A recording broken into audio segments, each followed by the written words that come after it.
বিসমিল্লাহ। আসসালামু আলাইকুম। ওয়ালাইকুম সালাম। পিয়াস ভাই কি অবস্থা ভাই? এই তো আলহামদুলিল্লাহ ভাই, কি খবর আপনার? এই তো ভাই আলহামদুলিল্লাহ ভাই। আপনি দুই একদিন দেখি নাই ভাই। হয়তো বাইরে সফরে গেছিলাম। সফরে গেছিলেন? মাশাআল্লাহ। কয় দিনের ভাই? ফ্যামিলি নিয়ে একটু গেছিলাম, একটু বাইরে গেছিলাম। হ্যাঁ? ফ্যামিলি নিয়ে একটু কিছুক্ষণ গেছিলাম। ও মানে ঘুরতে গেছিলেন? ওইটাও সফর। ওটাও সফর না?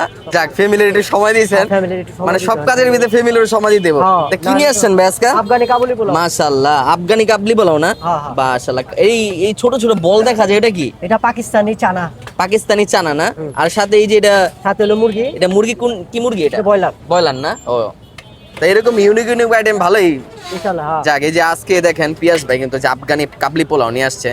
তা আফগানি কাবলি, আফগানি কাবলি। আফগানি স্টাইলে যেমন খাসি দিয়া গরু দিয়া রান্না হ্যাঁ, করে, হ্যাঁ, আমি করছি ভাই কি মুরগি দিয়া। দেশি স্টাইলে রান্না করছে, মানে সবাই যদি অল্প দামে ভালো খাবারটা ভালো পায়। খাবার পাইতে হবে। যাই হোক, মাশাআল্লাহ। আরেকটা কথা ছিল ভিডিওতে, তো অনেকে কমেন্টসে বলে ভাই আপনি ওই যে খাসি দিছিলেন, ঠিক আছে, তো অনেকে আমারে বলছে ভাই পিয়াস ভাই যদি পারে তাহলে ওই যে উটের গোস্ত দিয়ে যদি রান্না করতে পারে। কারণ সবাই বলছে ভাই উটের গোস্ত দিয়ে কোনো ডিশ রান্না করবেন নি।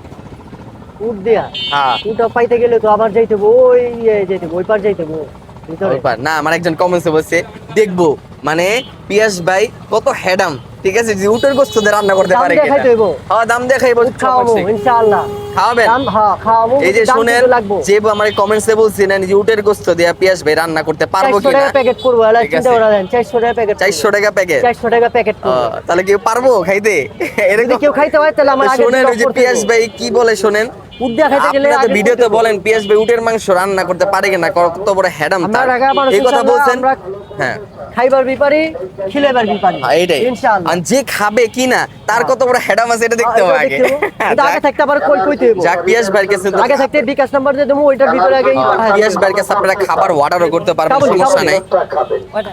তো আলহামদুলিল্লাহ, একটা ডেট দেওয়া হইব। আপনারা যদি খাইতে যান তাহলে একটা ডেট দেওয়া হইব। হ্যাঁ। ওই ডেট অনুযায়ী যদি দেখি যে আমার কাস্টমার ইনশাআল্লাহ 50 জন কিংবা 60 জন যদি উটের খাইতে চায়, অর্ডার দেয়, অর্ডার দেয়, হ্যাঁ, তাহলে পাকাম। তাহলে 50 জন হইতে হইব, তাহলে পাকাম। যাক, এই যে 50 জন যদি হয়, প্যাকেট প্রতি এরকম ঠিক আছে, প্যাকেট প্রতি এরকম 400 প্যাকেট টাকা করি প্যাকেট। 400 টাকা পাবো। উটের গোস্ত দিয়া হ্যাঁ। কি রান্না করবেন? এটা কাচ্চি না, উটের গোদা কাচ্ছি না, উটের রেজালা করুন। উটের রেজালা করবেন না? যাক, মাশাআল্লাহ। তো যদি ইউনিক আল্লাহ ইউনিক খাওয়া। আইটেম যদি আপনি খাইতে চান তাহলে পিয়াস ভাইকে নক করবেন, আর পিয়াস ভাইরে যদি নাম্বার লাগে তা আমার সাথে যোগাযোগ করবেন, হ্যাঁ। ঠিক আছে। কয়টা তো আজকে লাগবে আফগানি খালি পাবলি বলো, তো আমার একটা দিয়েন ভাই না, হ্যাঁ, ইনশাআল্লাহ। বড় বড় প্যাকেট একটা। রেডি করে লেছেন আগেই। ওই যে যাক, ready। মাশাআল্লাহ। তো পিয়াস ভাই থেকে খাবারটা নিয়ে নেব, তারপরে আসবেন। এই যে বর্তমানে কিন্তু জেলা পরিষদ মার্কেট এখানে নাই, আপাতত এই যে নদীর পার, এই গুদারাঘাট সবাই ছিলেন, এইখানে আপাতত পিয়াস ভাই ব্রিজের উপরে বসছে, আসলে কিন্তু ভাই আগে পেয়ে যাবেন। ভাইয়ের থেকে যদি আফগানি কাবলি পোলাও খেতে হয় তাহলে অবশ্যই পিয়াস ভাইকে আসবেন। আর ভিডিওটি যদি ভালো লেগে থাকে সবাই লাইক কমেন্ট শেয়ার করে দেবেন। সবাই ভালো থাকবেন, আল্লাহ হাফিজ।